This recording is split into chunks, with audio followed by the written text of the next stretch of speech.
Assalamualaikum warahmatullahi wabarakatuh. Hari ini kita akan bahas tentang pemecahan masalah, yaitu IPAS atau Internal Factor Analysis Strategy. Biasanya digunakan pada analisis SWOT.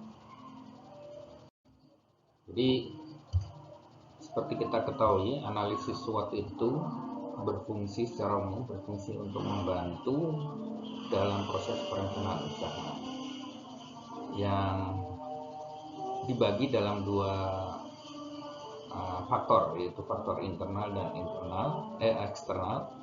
Faktor internalnya itu terdiri dari kekuatan, kelemahan, dan faktor eksternalnya itu adalah peluang dan tantangan.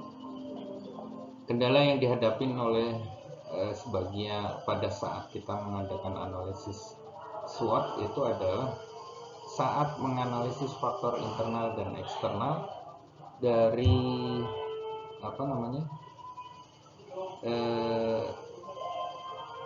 verbal ke nominal, sehingga mudah diolah. Bagaimana caranya? Yang pertama adalah kita akan coba analisis IPAS. IPAS itu internal faktor analisis strategi. Jadi yang kita analisis adalah faktor internal dari SWOT, yaitu peluang dan ancaman. Nah, dari data-data verbal ini itu nanti akan kita scoring. Untuk dapetin scoring ini, maka kita harus tentukan bobot dan rating. Nah, nanti dari scoring inilah akan memudahkan kita dalam menganalisis SWOT-nya. Adapun langkah-langkahnya sebagai berikut. Yang pertama adalah kita bikin kolom 1. Nah, kita lihat seperti ini. Jadi kita bikin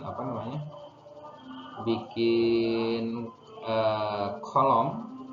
Kita bikin kolom.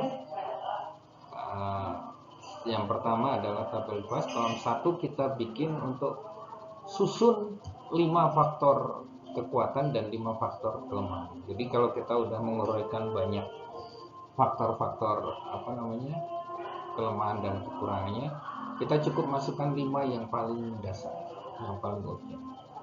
Nah, setelah itu dari tiap-tiap faktor itu atau tiap-tiap komponen itu atau tiap-tiap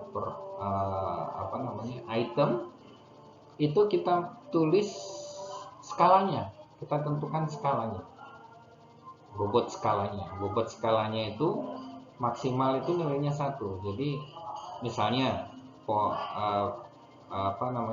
poin pertamanya bobotnya 0,02 dan seterusnya. Nanti begitu di total akhirnya itu harus 1, nggak boleh lebih. Kalau lebih berarti nanti kita akan atur lagi. Nah, itu aturan pokoknya. Nah, kalau itu sangat penting itu bobotnya 1, tapi kalau kurang penting bobotnya 0.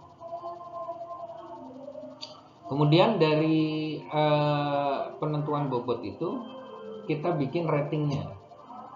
Ratingnya kita pakai skala 10. 10 itu sangat kuat dan yang terkecil itu 1 lemah. Nah, artinya kalau yang bersifat positif atau kekuatan itu kita mulai dari nilai 6 sampai 10. Kita jadi bagi 2 ya. Bagi 2 5. Dan nilai kelemahan itu kita hitung dari kasih skor 1 sampai 5. Seperti itu. Kemudian baru kita ngitung skornya. Skornya itu tinggal ngalikan aja. Bobotnya dikali rating. Nanti akan ketemu skor. Nah, skor itu nanti kita jumlah. Nah, seperti itu. Maka kita akan menentukan skor untuk IPAS. Nah,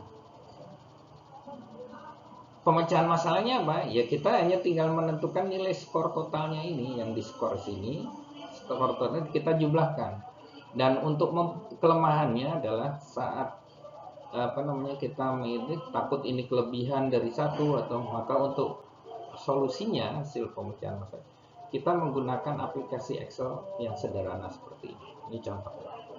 Contohnya nanti kita masukkan di sini bobotnya 0,01 misalnya 0,0. Nanti jumlahnya di sini harus 1. Nanti kalau dia lebih dari 1 di sini warnanya akan merah. Sehingga kita akan dikasih tahu, oh ini harus dirubah.